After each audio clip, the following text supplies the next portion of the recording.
Hello, everybody. Good morning from Mike Tyson here in Toronto, Canada. We are back again with our political discussion on Nebo TV, and today's topic is very interesting. I have with me in the studio, all the way from the northern region of Nigeria, Mr. Magnus Oraka. Thank you for joining us on the program today, sir. Thank you very much. So Mr. Akpojere is joining us all the way from Gambia, and he's sitting in a classroom. Very beautiful. The background is very beautiful. Thank you for joining us today, sir. So um, we welcome all our viewers to today's program. If you are watching right now and you want to be a part of today's discussion, you can let me know. I will send you the link to join us in the studio. So we're here to discuss about APC governors that stormed River State yesterday to solicit for Governor Wike's support. And Peter Obi just picked a running mate, Mr. Raka. Mr. Yeah, Raka. So yeah. yesterday APC governor stormed River State. What is the motive? Because I was really surprised. What is the connection between APC governors and Wike at this critical time? Is Wike planning to decamp to APC or what? Yeah, the truth is that it's actually it's actually Wike that went to meet the APC governor. It wasn't the governors that came to meet APC. Oh, It wasn't the APC governors that came to meet Wike. It was Wike that went to them. So let's correct that fact. you know. Yeah, the truth about what is happening. It's something I've said over and over. You see, every time I talk about the politics in the north, it pains me that a lot of my southern brothers or sisters somehow don't see it from the way I'm seeing. And it's even more painful because I'm the one who is here and I'm seeing these things.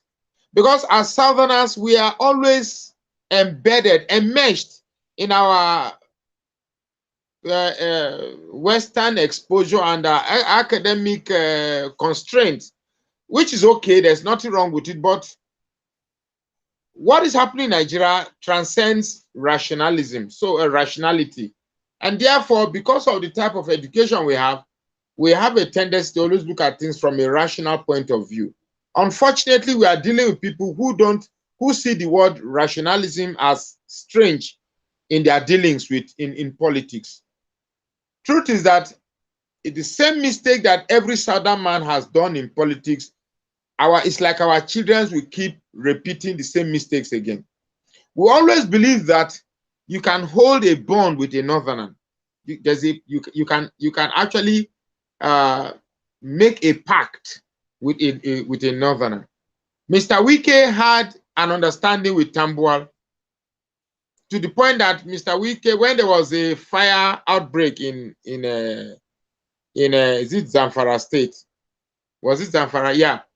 He donated 500 million of River State money to the victims of that state, all in the hope that that will account to something, or that will amount to something for Mr. Tambuwal to play ball.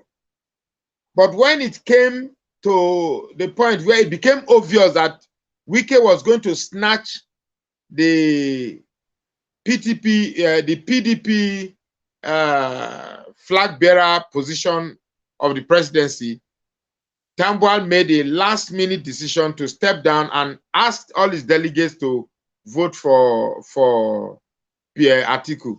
That was a blunt, blatant, face-off betrayal with no strings attached.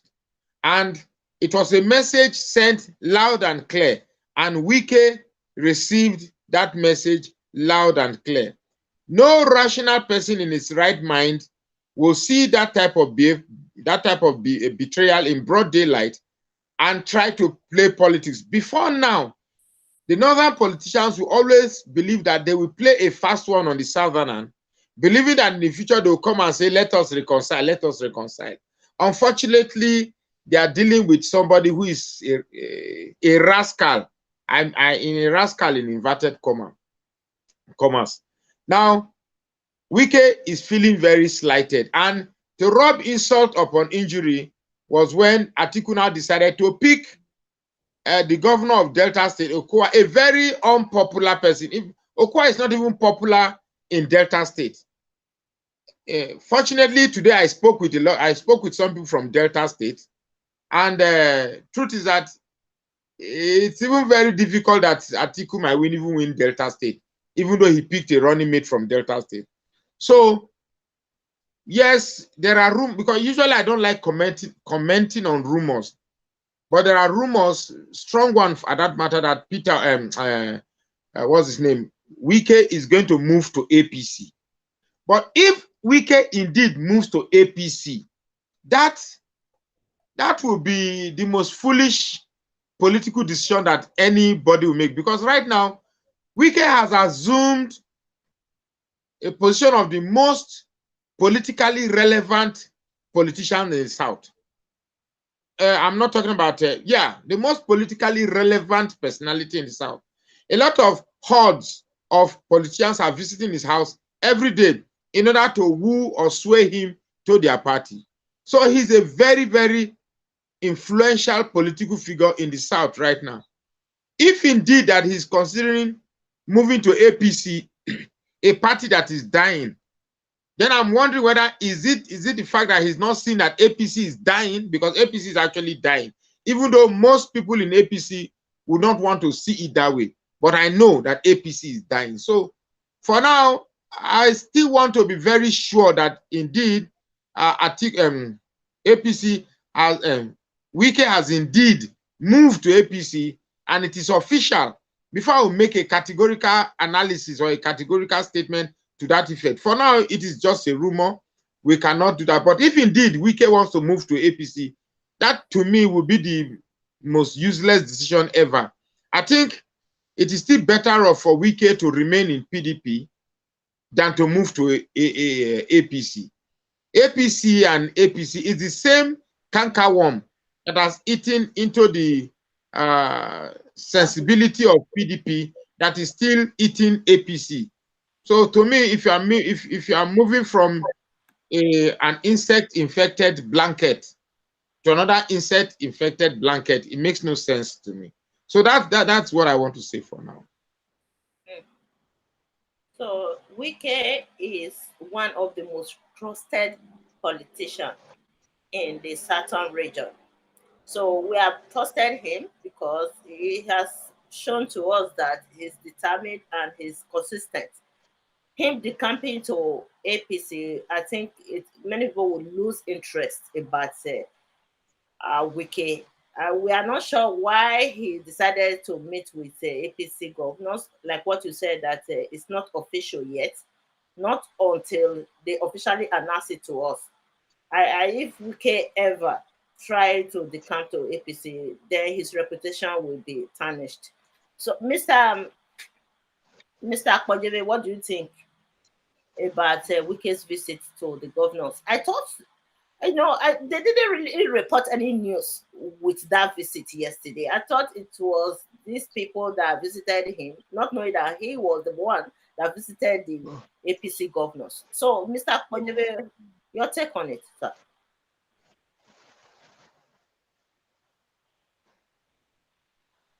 Hello, sir. Can you hear me? Yeah, we can hear you. Yes. Okay. The issue is not, we should not be concerned if Wike is moving from PDP to APC or from APC to PDP or whatever it is.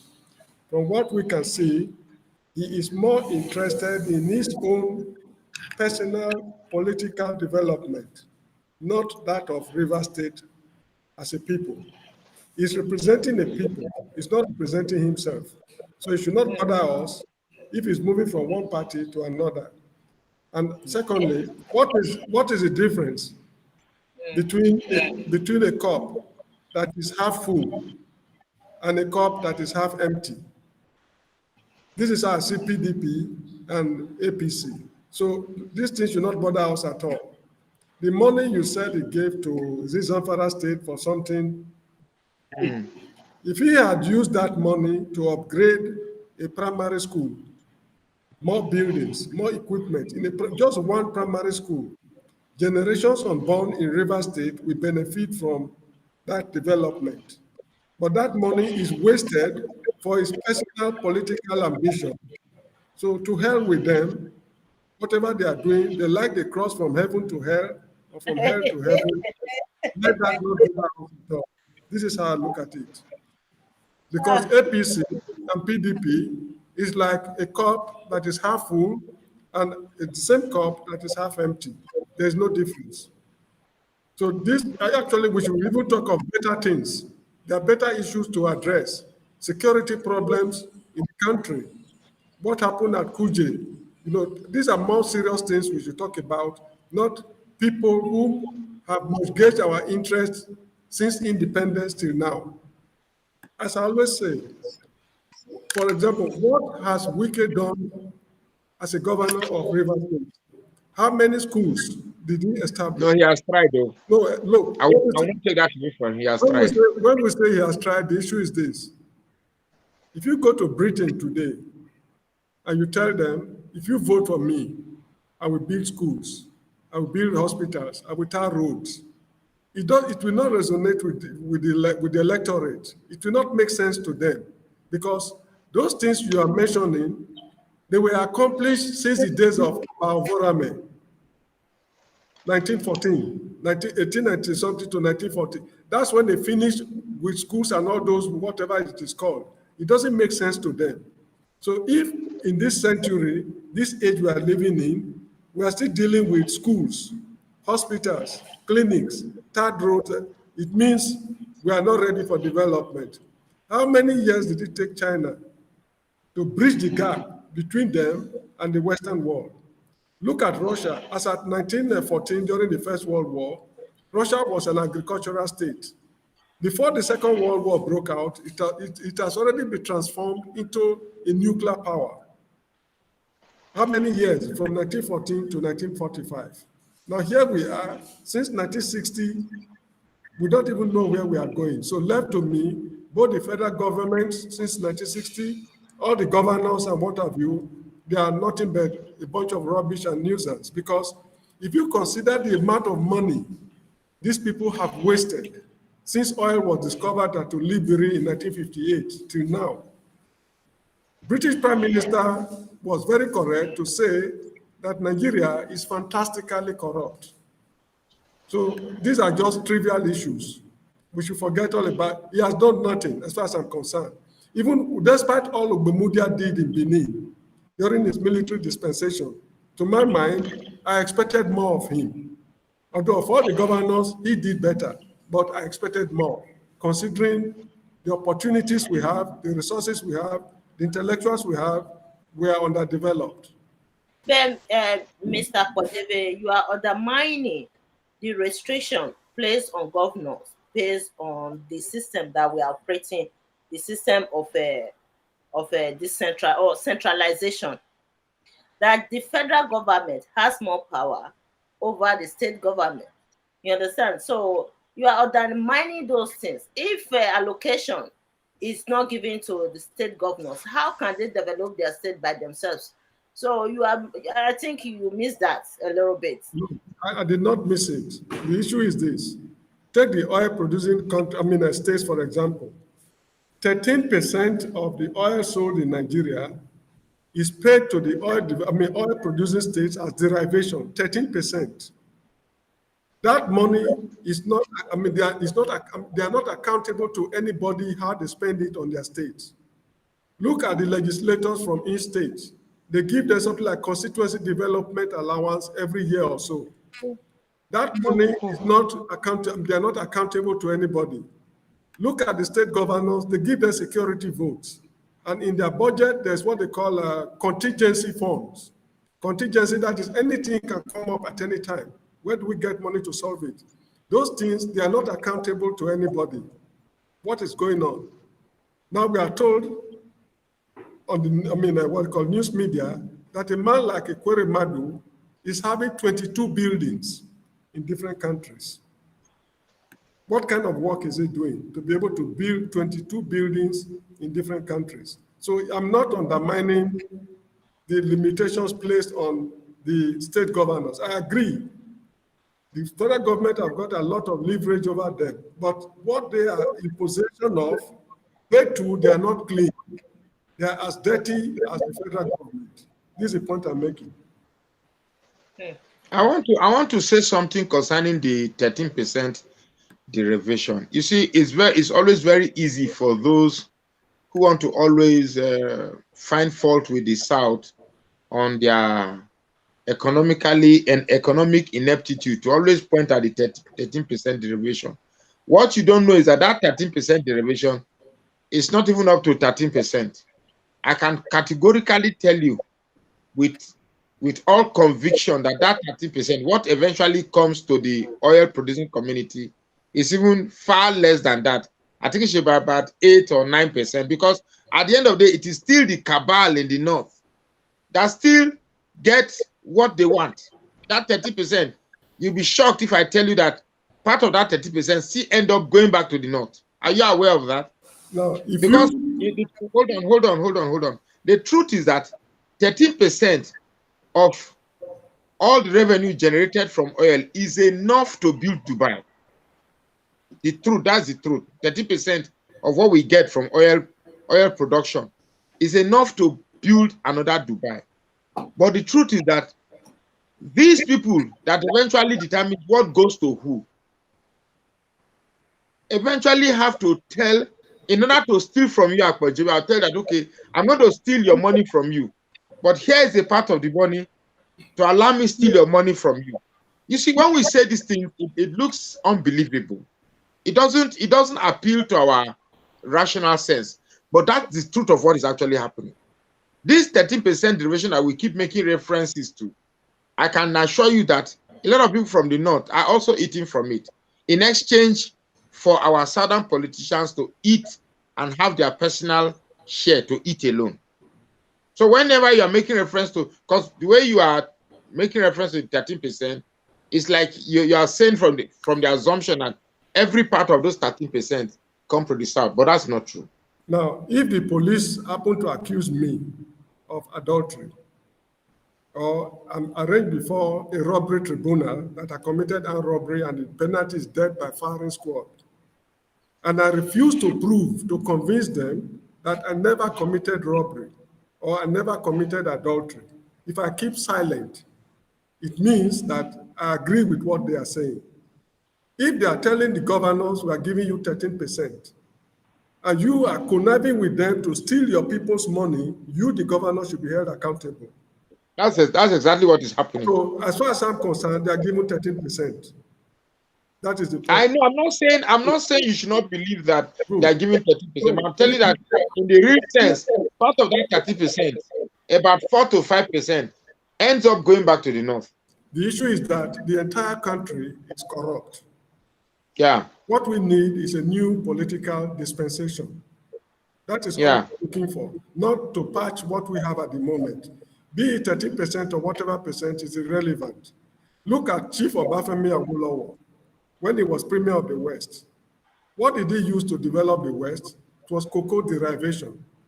By then, derivation was the formula for revenue allocation.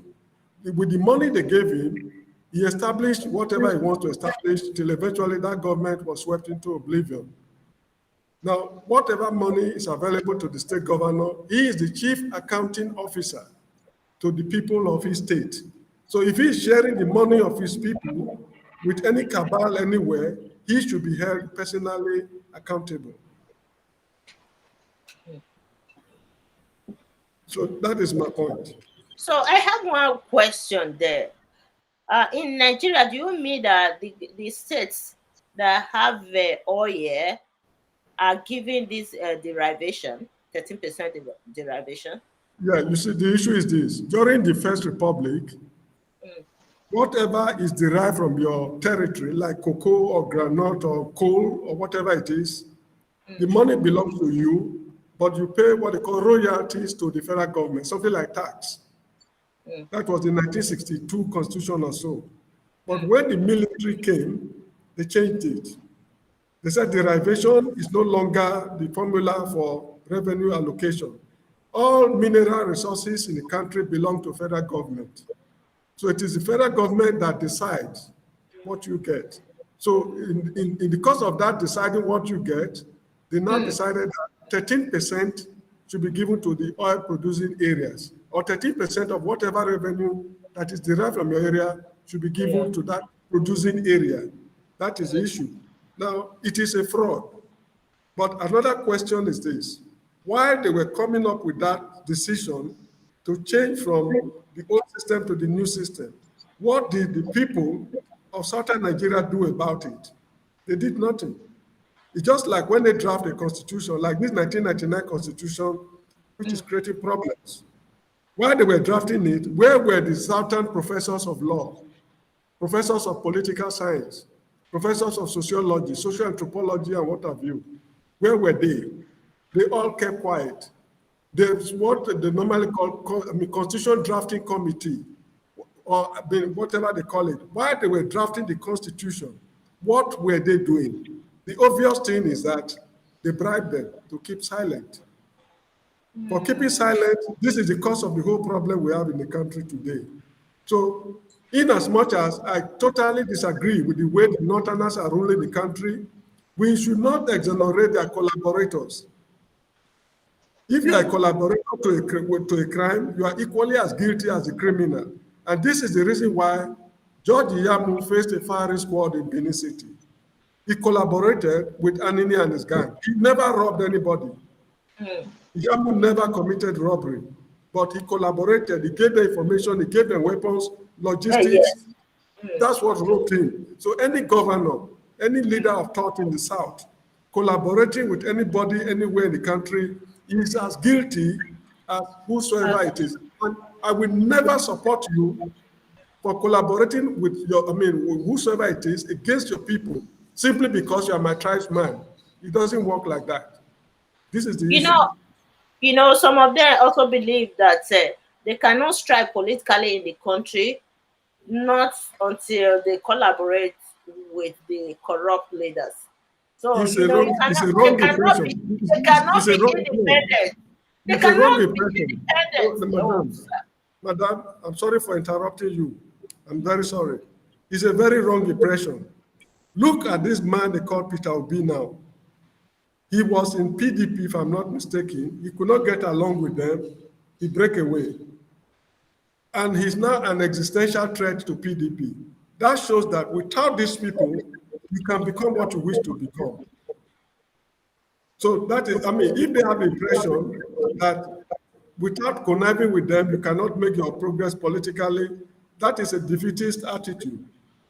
That is a childish mentality they are having. As politicians in the world today, you need to be astute.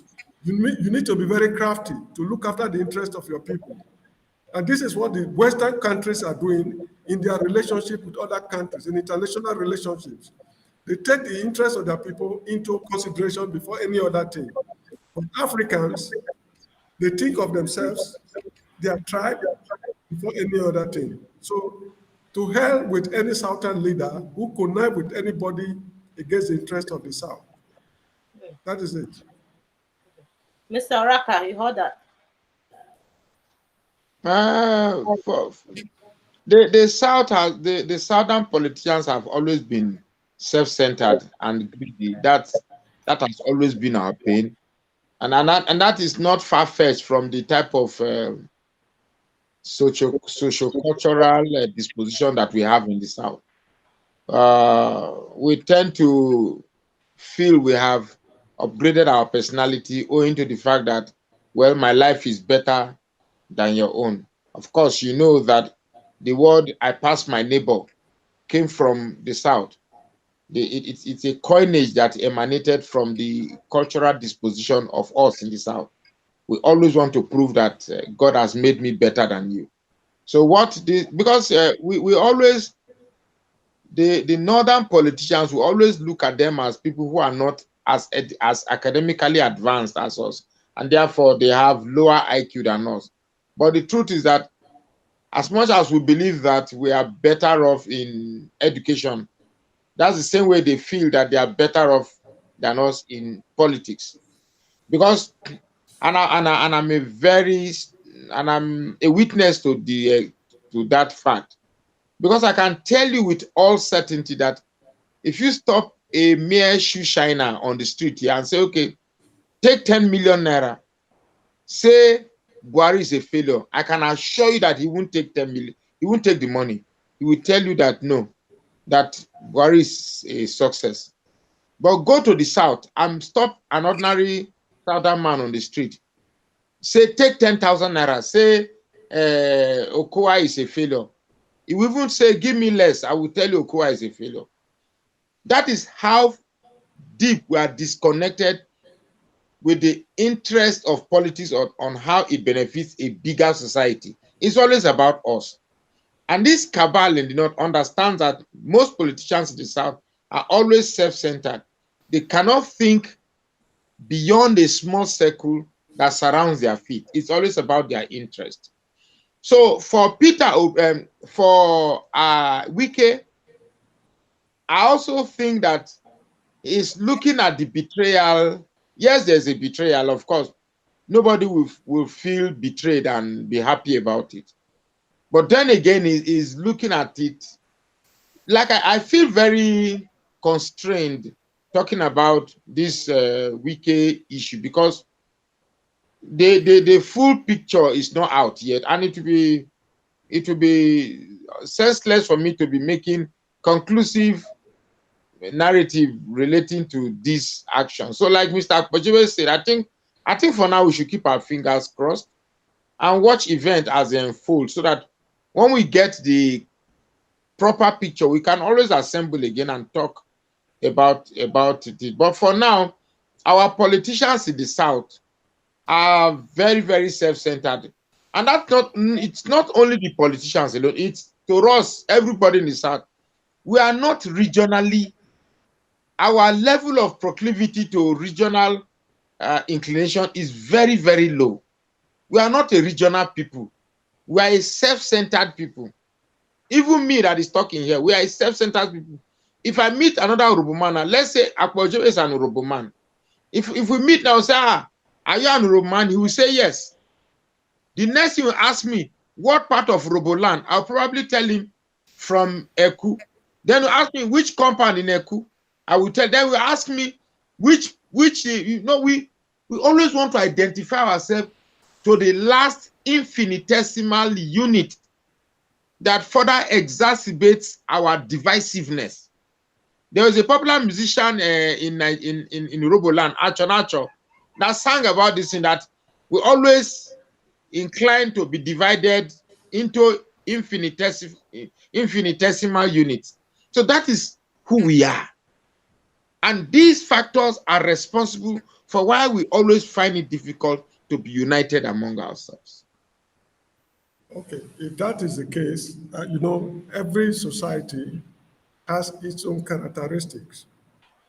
I've lived with the Benis. There's a way they organize themselves. The Urobos, there's a way they organize themselves. And in the course of living in other countries outside Nigeria, I've also seen how people organize themselves. Now, if you are saying that the education we receive in the South is what is responsible for the way we think, now, should we say we should stop educating our people because the people we consider to be uneducated are taking undue advantage of us? The answer is no. Even in the United States, which is one of the most powerful countries in the world today, you have the Latinos, people from Latin American republics. You have the Red Indians, those are the original Americans. Then the British, the French, in fact, all European nationalities, they are there in the United States that make up the country. They were able to forge a lot of things that bind them together as Americans. Why do we like to break things down when we are talking about relationships? Where do you come from? You are from Orogun.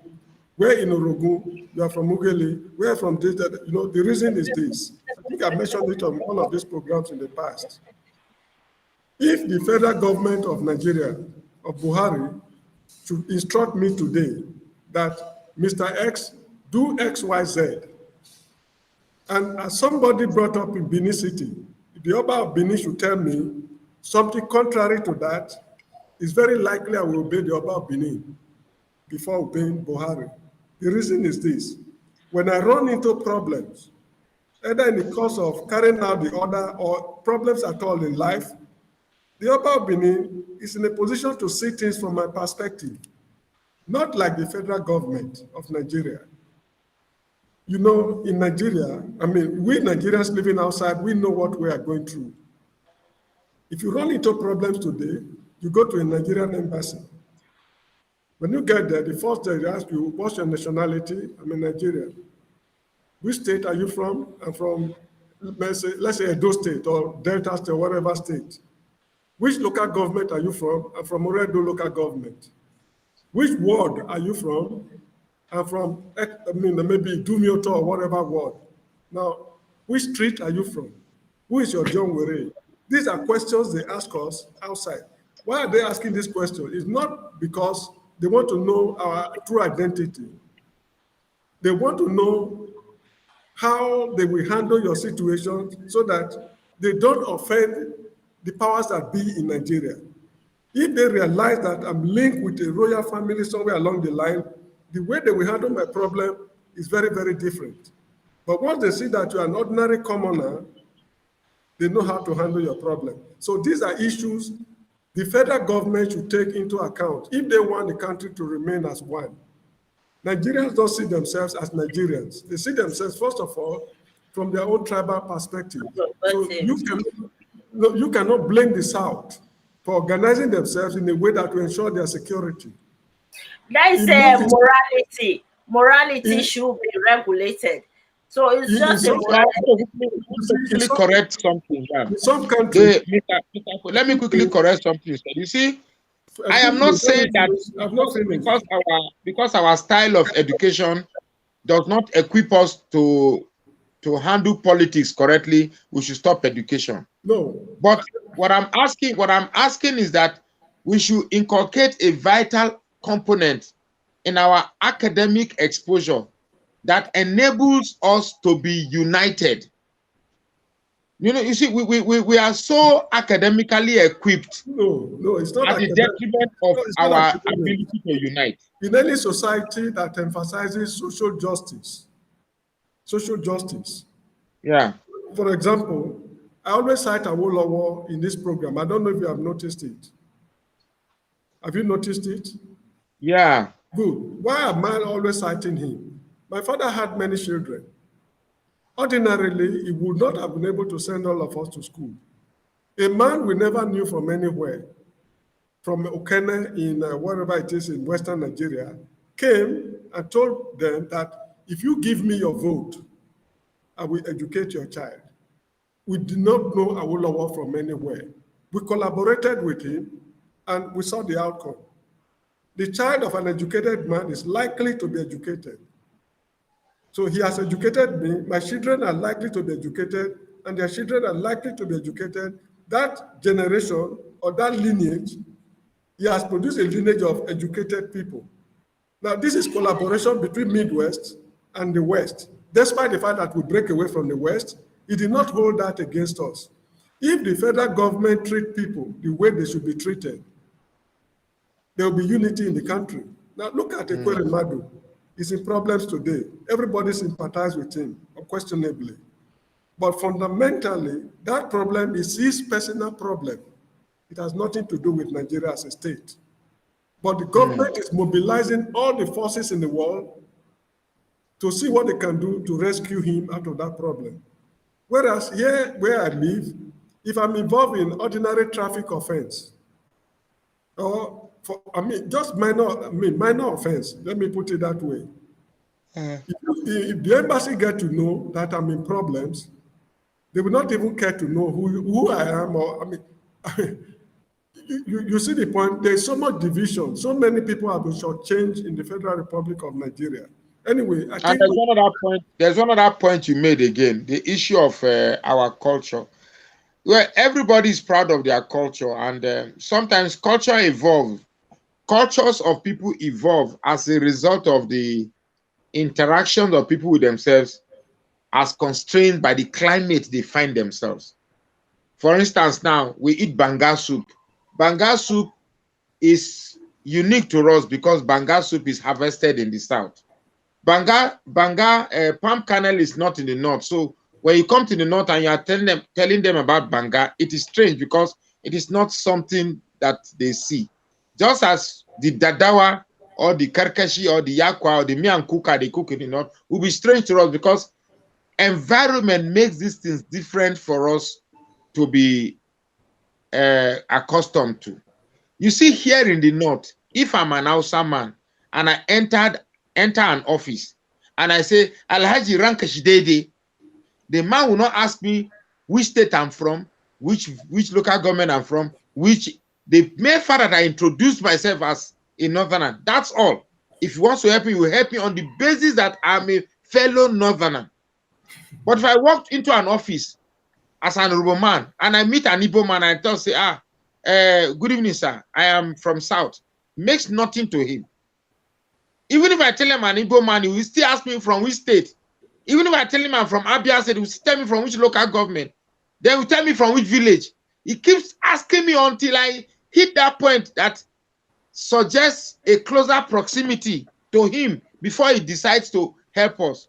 I'm not saying it in the light of corruption. I'm just saying in the light of closeness to one another. As people in the South, we are yet to evolve characteristics that binds us as Southerners. Unlike the North, who already have a regional bond that bounds them as Northerners. You hardly hear another man saying Northwest, Northeast, if not for now. A Bauchi man will help a Kano man so long as he says a Northerner. Straight away. No, nothing more again. It's not the same. Mr. Raka, sorry for interrupting. Yeah, you are very right. You know, many of us in the South cannot even distinguish the Fulanis from the Hausa people. Yes.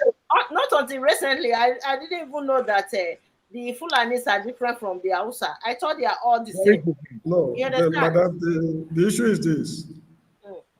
They in the North, they see the whole of us as one, just as we see them as very one. true. Very true. During the Kaduna and Zogo school, while they were killing the Igbos, they also killed people from other parts of the South. They see the whole of us as one. And another thing again is this. I grew up in Benin City.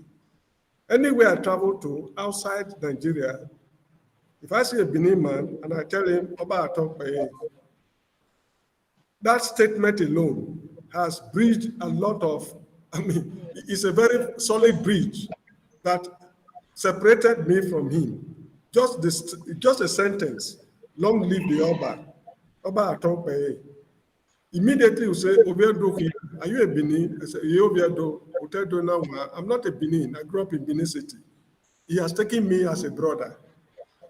But go and say the same. Go and say the same. Back to a Calabar man now. Excuse me. No, let's not reduce this talk to a particular section. I know there will be excited now talking about Obatukpe. I say, go and tell a Calabar man Obatukpe whether he will regard you. You see, what I'm saying is that we should be inclined to a regional disposition than a sectional disposition. Excuse me. It's a sectional. Mr. Raka is making a point. Go ahead, sir. Mr. Yes. Go ahead. The point I'm making is, if this is the way we organize ourselves, we should not change the way we organize ourselves because of other people. If we find it necessary on our own to change the way we are living, that is a different matter. Like here in the Gambia, for example, they are fond of handshaking. Anybody you meet, you offer him a handshake. A small boy can even offer me a handshake. It's their culture. If they wish to change that culture, that is a decision for them to take. Not because Nigerians are objecting to it, that can a small boy offer me a handshake. This is one thing I noticed here. When Nigerians come, a small boy offer them a handshake, they see it as an insult. If they wish to change it, that is up to them. So if the way we live, please take note of something. The South, I hope you are hearing me. I'm with you. The South is a competitive society. There's no room for laziness. In the North, you can see a man begging for alms to earn his living. In the South, a Southerner, a Benin man or a Robo man, a Chekiri man who is begging for arm to earn his living, he will die he will die in hunger. That is not our way of living. So it's a competitive society. So for you to compete, you have to be good, either in education or whatever. But there's nothing wrong. There's nothing wrong in pointing to an aspect. Right now, we are talking about politics. We are talking about No, that excuse me. behavior. Do you know? Do No, you know the we number? are talking about that behavior that enhances them to be more politically advantageous than the South. Do you know the number of Igbo That's my men? area of emphasis. Do you know the number of Igbo men who have done me favors in the course of my traveling? Same thing with me too. Good. Now, I don't want to mention things I've done. It will seem as if I'm blowing my trumpet. My relationship with you depends on your character towards me. That is how we were brought up in the South. So we must not change what we are because a set of people in the country are behaving differently and they are taking undue advantage of us. So what we should do is to solve our problems rather than imitating people. It is what we think of ourselves that matters, not what other people think of us. That's my opinion. So if our culture is to be disunited, we should not be united because being united is copying other people who are united. We are not disunited. I've told you. We are disunited. No, excuse me. Wherever I go and I see a Benin man, automatically. The fact is not about Benin. There are other people. What about Benin is just a very microscopic set of population. Let me cite an example. I'm not blowing my trumpet, please. I just want to mention something that happened here in the Gambia. I don't want anybody to say I've done something good or what no man has ever done, please. And I'm very sorry for even mentioning it, but just let me mention it. The Igbos here in the Gambia, they have tribal unions. You are from Inewi, you are from this, you are from that. It's a very strong union. There was an Igbo man from Enugu who refused to join the union. Now, for refusing to join the union, they left him alone. Unfortunately, this man fell sick and died in a place they call Brikama. It's a town here. The body was taken to Banjul Hospital in a mortuary where it was locked up. The Igbos in the country, they said, we have nothing to do with this guy. While he was alive, he refused to associate with us. Why should we bury him who refused to associate with us? So I ran into the lady. He was married to a Calabar woman. And I tried to investigate the whole story that the lady told me, if it is true. I took her from place to place, from office to office. All the things, all the information I gathered tallied with what she told me. Then I believed her story. So I told the Igbo community, go to her if you don't want to bury this guy. I don't know him from Adam. I took the girl to the Register of Deaths and Marriages. I explained this to them, that this boy must be buried as quickly as possible, or else the state will give him a proper burial. They said, if I'm ready to sign the death certificate, I can go ahead. I signed it. They directed me to who's making the coffin. They prepared the coffin and everything. We went to Banjul City Council. They gave us the funeral van. We went to Joshua Cemetery. This boy was laid to rest. I hope you're following me. Then the matter got to the Nigerian High Commission. The High Commission brought 10,000 dollars. That is about 100,000 naira now to offset the expenses. So we decided that Gambia money is bigger than Nigerian naira. 10 times 1, 10 times. Wow. Wow. So the issue is the money was given to the wife of this boy to look after herself and whatever she's going through in life. This is what happened. A boy I never knew from Adam. I only saw the corpse. That is all I know of him. I buried him in this country. So for doing that, for people, they are very heartless, no matter what. Well, that's not what we are contesting now. This is Igbo doing it to Igbo. But because of what I did to that guy, they owe me eternal gratitude. Wherever they see me, they greet me with respect. I hope you understand. Okay, before I forget, let me, in line with what you are saying, let me give you an example. I think let us learn from life. My mom died while we stayed in Adamawa State, in Numan to be precise. When my mom died in Newman, I can assure you that for the 3 to 4 days that we stayed in Newman, we didn't cook in our house. The whole neighbor will cook and bring food to the house. Anybody who is coming, we ensure that he comes with maybe 1,000, 2,000, or 3,000. Who doesn't come will come and beg us that, oh, things I had from you, but please, sorry, wait. The truth is that we never cooked in that house. Everybody in that community felt it was a member of the community, and they didn't see us as Urobo, as a non-indigenous, because we have lived with them for that long.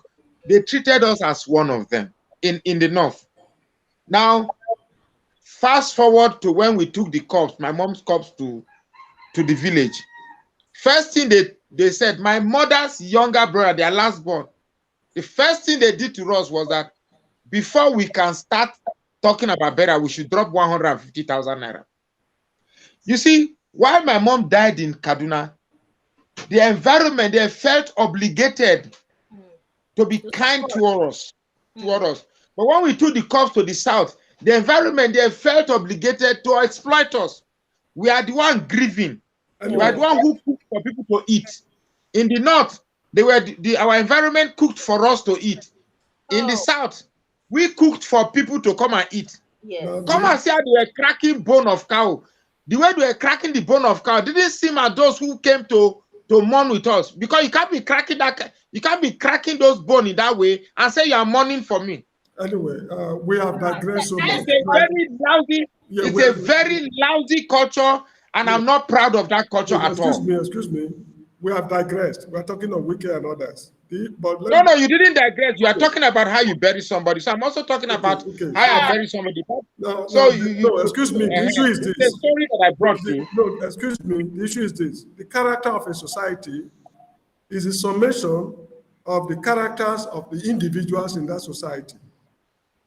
I don't know if you agree with me. The character of a society is the total sum of the characters of people living in that society.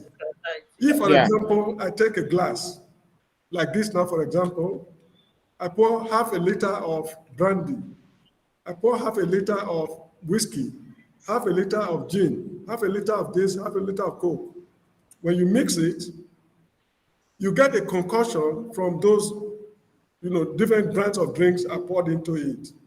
That concoction is not Coca-Cola, it's not brandy. That is how the character of a society is. If we are not happy with the way we live, it is up to you and me to lay the foundation for better tomorrow. Remember, we all as human beings, we live in a world we never made. I'm not the maker of the Edo society. I met it. My ancestors, or our ancestors, created that society. So my contribution to the society will make it a better society for people coming in future. So what are you and me doing to create a better society for upcoming generation? This is what we should be concerned with. So, Mr. Akwadebe, let's look at Peter Obi picking a new running mate. Mr. Oraka has been reiterating this on this program that he's going to pick another running mate, and he did yesterday. Mr. Oraka. Yeah, I kept repeating. There was a time you were not happy with the fact that you kept emphasizing on this Christian ticket, and each time you brought it up, I was at a point I was even getting mad to tell you that it was just a temporary thing, that they are going to change it, even though the law said that before there was a particular date that all political parties must bring their running mate. And in order to beat that closing date, they have to pick somebody just to nominate for the purpose of presenting a name. But the Constitution also says that if the running mate at any point feels not willing to go ahead, the person can write a letter, refusing his nomination, which Don Yokupe did. And as soon as they did that, they now brought in somebody else. So now we have a running mate in the person of Yusuf Ahmed Detti. And this man was my schoolmate. I know him as in 101. I know him as in, if he sees me, he will call me by my name. I know him. When When I saw the picture, I was like, this face is familiar, oh, even though he must have grown older. Then when I saw University of Meduguri, I said, hey, I know this. I seen these are guys we meet in commercials. We joke and eat and this thing. And truth is that the man they picked is one out of many Northerners who think differently. He is not this Muslim type. It's not. It's a very, very straightforward, real, intellectually endowed individual. And I know him very, very well. Believe me when I say I know him, I know him. You get me? So it's a good thing. He's from Kaduna State, from a very reputable family. It's a good thing. And watching him speak, he said the reason why he accepted the fact that Peter Obi nominated him was when he heard that Peter Obi said that the crude oil in the north is the vast land that the north have. That the north is as rich as the south. So the reason why the north has not developed themselves is because the north emphasizes too much on what they expect from oil sales in the south, whereas they have crude oil at their backyard. That is that is represented in the large, vast, arable land that is available to the north. But laziness as a result of expecting subventions or money from the north has inhibited them from developing their arable land for agricultural purposes. So listening to him, you could say that yes, these people will create some sort of symbiosis, symbiotic, some sort of beneficially mutual relationship, and I believe that it's a good thing. You just hear them talk, and you see these religious inclinations, these tribal proclivities are not there. You see people who are actually willing to work. So I think it's a good thing. It's a good choice for me, and I'm happy about it. Really happy about it. Okay. For me, I think I hold a slightly different opinion. Oh. For a number of reasons.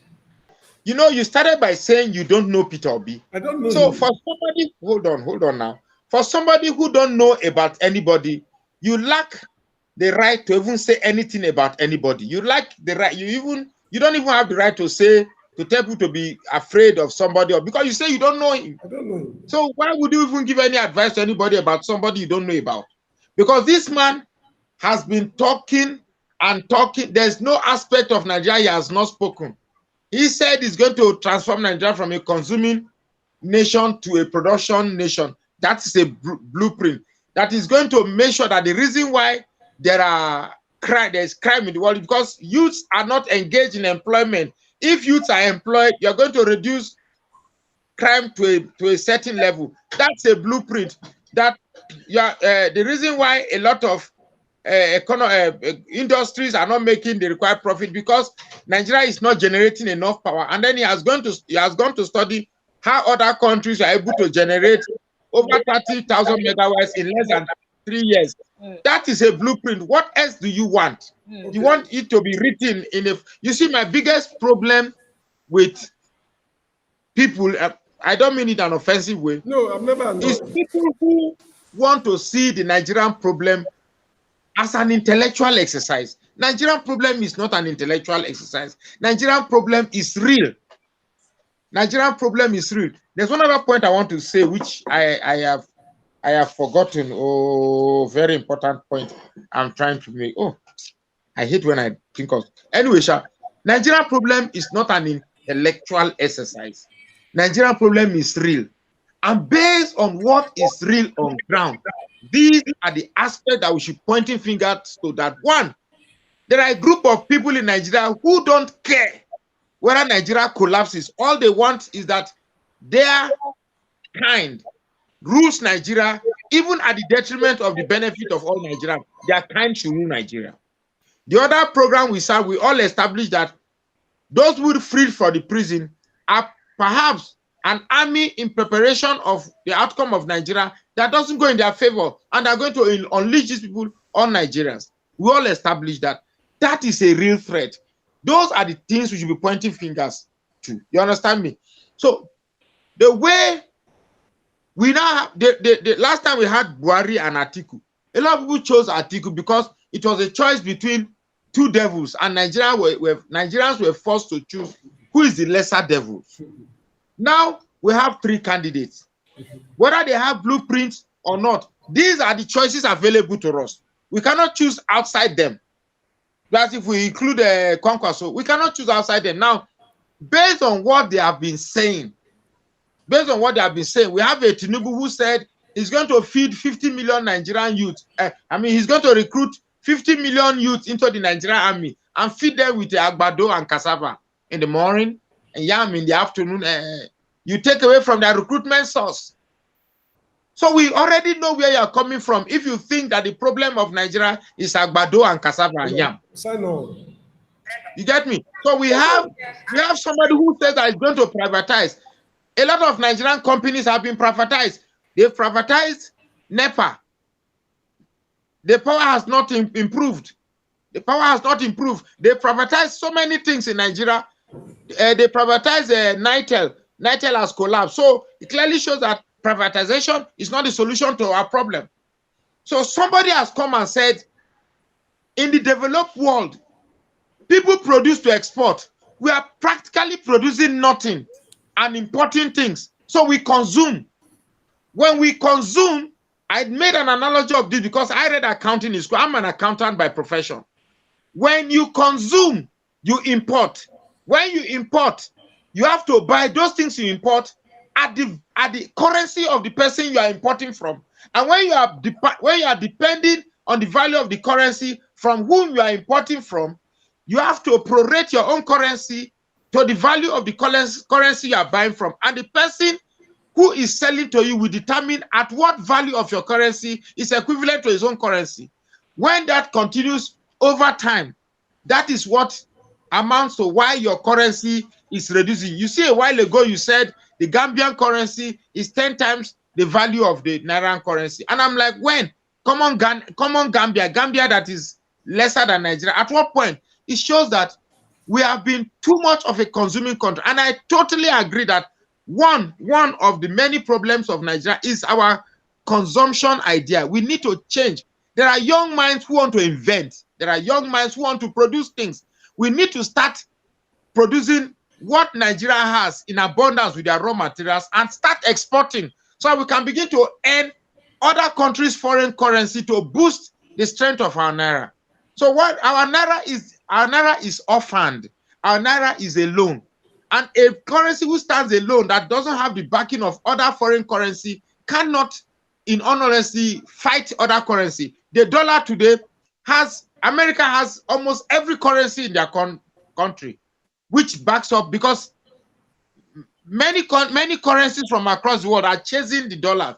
Therefore, the dollar will be stronger. You get me? So, but Naira is orphaned. Nobody is actually coming to Nigeria to buy anything. So our Naira will be so weak. So I think in all honesty, we have tried setting people from the old order. This to a hair, now I remembered the idea that this man is chosen from the cabal, the vice is chosen from the cabal. Of course, it is called politics. You must protect your interests. They are not like us who don't feel we should protect our interests. If they put somebody there that in the event that Peter Obi wins, the interest of the North should not be shortchanged. I don't think there's anything wrong there. It's called politics.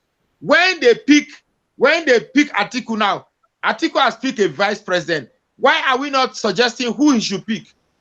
We have a Wike who would have checkmated Atiku, assuming he flounders. But he chose a weak person who we know that will not challenge him. So it's a matter of protecting your interests. So I don't see that as a strong reason to say that we should be scared. The important thing is that whether it's come from the cabal, or it comes from the North, or it comes from anywhere, the important thing is that if they have the ingredients to fix Nigeria, let them fix Nigeria.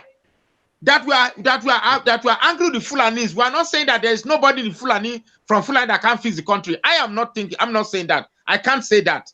That I'm saying Tinubu cannot fix this country. And that doesn't mean that there are no Yorubas that can fix this country. If the options we have, it comes from Yoruba and Yoruba man can fix it, let's give it to him. If it's come from Fulani and they can fix it, Let's give it to him. Fortunately or unfortunately, irrespective of the perspective from which you want to see it, what we have now, Peter Obi, Tinubu, Atiku, and Kwankwaso, based on the content of their character, based on the contents of their disposition, based on what they have told the masses from what we have heard, and based on their antecedents, Peter Obi stands out. So for now, let's work with it. So if we keep having doubts on every decision we make, we will not move forward. Let's try them. We have tried people who have failed us. Let's try somebody that does not have a shot at the presidency of Nigeria and see what he has to offer. For me, let me quickly add to that. You will talk, sir. Let me quickly. Okay. I think Peter Obi winning this upcoming election will be a stepping stone. You understand? In the Nigerian politics. Who is this fine sister with us? I see there's one fine sister that has joined us. Let's introduce her first. Yes. Hello. Oh, hi. My name is Kulifela Hope Mabiba. I'm from Johannesburg in South Africa. Johannesburg, South Africa. Mr. Raka, somebody all the way from South Africa is with us here in the studio. All the way from South Africa. See sweet voice. See sweet voice. Abel, please introduce yourself again. Let me hear your voice again. My name is Kulufelo Mabiba. I am from South Africa in Johannesburg. Okay, now this is a real South African. See the accent. Okay, welcome. Now, let me come in, please. Now the issue is this, madam. Welcome. Mr. Raka mentioned something about intellectual. What's it called? Intellectual discussion. There is no progressive society today in this world that is not knowledge-driven. The United States is a knowledge-based society. I remember when the Kenyans announced their election result about 4 or 5 years ago. If you listen to the deliberations on TV, Kenya is a knowledge-based society. There is no society today that is not knowledge-based. See the analysis you gave about your accounting knowledge. You are relying on your knowledge. So without knowledge, without intellectual background, no modern society can progress. That's that. Then secondly, you remember when Atiku was contesting with Buhari. Buhari gave all the promises in the world. I can even euphemistically say, Buhari promised to make a he-goat pregnant if you vote for me. Security will be a thing of the past. He's a former military head of state. He has done it before. He deceived you and me. And what did he turn the country to? A Fulani Republic. He lied to you. Probably he was very sincere, but he lacked the capability. We never sat him down to find out how do you want to solve Boko Haram problem. Most politicians will tell you, oh, no, don't worry. When we get there, we know how to cross the bridge. But assuming you are unable to, we know how to cross the river. Assuming you are unable to bridge the river, what happens? This is the situation Buhari has placed us today. Now, here comes another guy telling you all the sweet things he would like you and me to hear, yet you don't want us to interview him. He's going to use your resources, use my resources to stay in the State House, medical, there are a lot of things going on in governance, which you and me will never know. Please, during the electionary campaign, Peter Obi supporters should sit him down. They should break everything into fine details.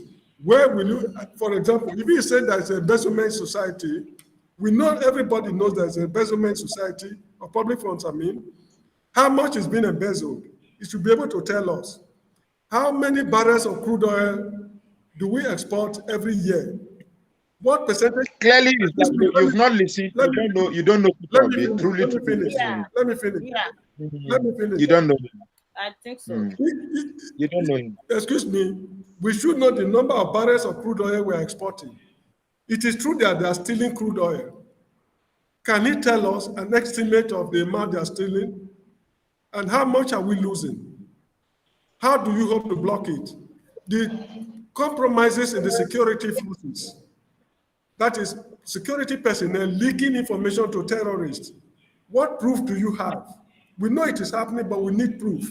How many of them are involved? How do you hope to, These are issues he should download. The way we sat Awolowo down at Uropota Hall, he downloaded everything. We were convinced and we voted for him, and he delivered the goods. They're still going to organize a political debate. This man, of course, now, but this man was on Arise TV for 1 hour, and they drilled him the way they've never drilled anybody. Understanding me? I hope you are not deliberately. No. I think you are the one. You are deliberately you are pointing out issues that have already been discussed. No, you are pointing out issues that Peter Obi has already thrashed. Okay, everything you are talking about oil, about our oil. How many barrels? Listen. In fact, to be very frank, you don't know Peter Obi. To be very candid, you don't. I don't know. At listen, all. How many barrels? I want to break this flow, please. Someone said he wants to hear from the South African lady, please. South African lady, please speak for my Nigerian people. Please speak out. My Nigerian people want to hear your voice. Please say hi to Nigerian people. Say hi to them. Hi, Nigeria. I hope you guys are doing good. But then I can hear that there's a lot of political issues there. But then I want to know, how are you guys planning to fix it? Because it's your government and you are the government. That's what I want to know. How are you going to fix the problem that you're facing now? Thank you. Thank you. Is that your question? Let me quickly answer. Let me be the first to respond to this sweet voice. Yeah? The truth is that, madam, on a more serious note, let me tell you something. The problem of Africa has always been the problem of leadership.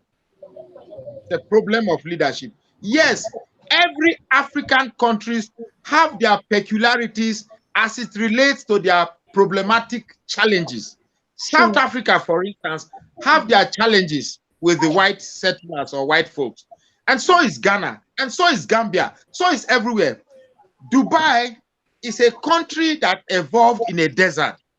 Today, they embrace their challenges, and from those challenges, they were able to evolve discoveries that are unique to their needs, and therefore brought about Dubai.